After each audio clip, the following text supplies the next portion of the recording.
सन्माननीय रानडे मॅडम, त्याचप्रमाणे इथे उपस्थित असलेले शिक्षण सभापती मुरकर साहेब, समाज कल्याण सभापती सन्माननीय कांबळे साहेब, महिला बालकल्याण सभापती सन्माननीय आमच्या शिर्के मॅडम, अप्पर जिल्हाधिकारी, आमचे जिल्हा परिषदेचे सन्माननीय सदस्य आमचे माप साहेब, सर्व सन्माननीय जिल्हा परिषद सदस्य आणि विशेष म्हणजे रत्नागिरी पंचायत समितीचे सभापती सन्माननीय पंचायत साहेब, ज्यांना आपण आता प्रशस्तीपत्र वाटप केलं ते सर्व शेतकरी मजूर, त्याचप्रमाणे इथे उपस्थित असलेले सर्व कृषी विभागाचे अधिकारी, आमच्या गॅडम मॅडम, सर्व अधिकारी पदाधिकारी, पत्रकार बंधू आणि ज्यांनी मार्गदर्शन केलेले ते सर्व सन्माननीय आदरणीय व्यासपीठ। आताच आपण या योजनेसंदर्भात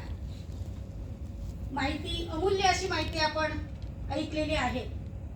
शासनाने अनेक योजना आणल्या, उद्देश हाच की तळागाळातील सर्वसामान्य घटक हा सक्षम झाला पाहिजे, त्याच्या हाताला काम मिळालं पाहिजे। मग कोणत्या ना कोणत्या कारणास्तव तो गुंतून राहिला पाहिजे। ज्यावेळेस आम्ही भारत देश महासत्तेकडे चाललाय, महासत्तेची ज्यावेळेस आम्ही स्वप्न पाहतो, त्यावेळेस खऱ्या अर्थानं तळागाळातील घटक हा सक्षम झाला पाहिजे आणि त्याच्या हाताला काम मिळालं पाहिजे। त्याच्यासाठी अनेक योजना आल्या। मग रोजगार हमी योजना असेल, त्याचेही निकष असेच होते।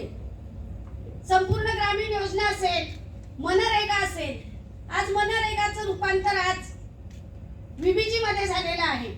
निकष तेच आहेत, परंतु काही थोडाफार बदल आहे। आम्ही ज्यावेळेस या योजनांचं स्पष्टीकरण देतो, मार्गदर्शन करतो, त्यावेळेस आमची जबाबदारी काहीतरी राहते। तळागाळात ज्यावेळेस आपण या योजनांची माहिती द्यायला जातो किंवा मजुरांची आपण नोंदणी करत असतो, त्यावेळेस त्यांना या योजनेची पूर्णपणे माहिती देणं गरजेचं आहे। ते तुमचं, आमचं, अधिकाऱ्यांचं, सगळ्यांचं काम आहे,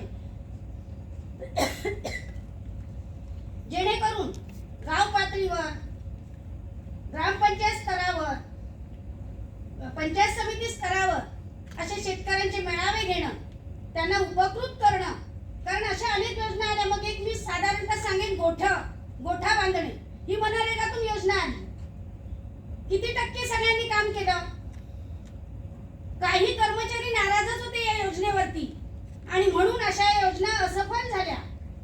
आणि या सफल करायच्या असतील तर नक्कीच आपण पहिल्यांदा कर्मचाऱ्यांनी, अधिकाऱ्यांनी आपली मानसिकता तयार केली पाहिजे की ही योजना आम्हाला तळागाळातल्या घटकापर्यंत न्यायची आहे आणि ही योजना आम्हाला सफल करायची आहे की जेणेकरून सर्वसामान्य नागरिकाच्या हाताला काम मिळेल। आणि हे करण्यासाठी तुम्ही कर्मचारीच नाही, अधिकारीच नाही, तर आम्ही लोकप्रतिनिधींनी या बाबतीत दक्ष राहणं गरजेचं आहे। आणि प्रत्येक नागरिकाच्या हाताला, मग तो वयोवृद्ध असेल, बघा 60 वर्षाच्या व्यक्तीला सुद्धा काम दिलं जातं कुशल अकुशल प्रमाणे। पूर्वीचं मला वाटतं 100 दिवसाचं काम होतं, मजुरी होती, आज 125 दिवसावरती गेलंय।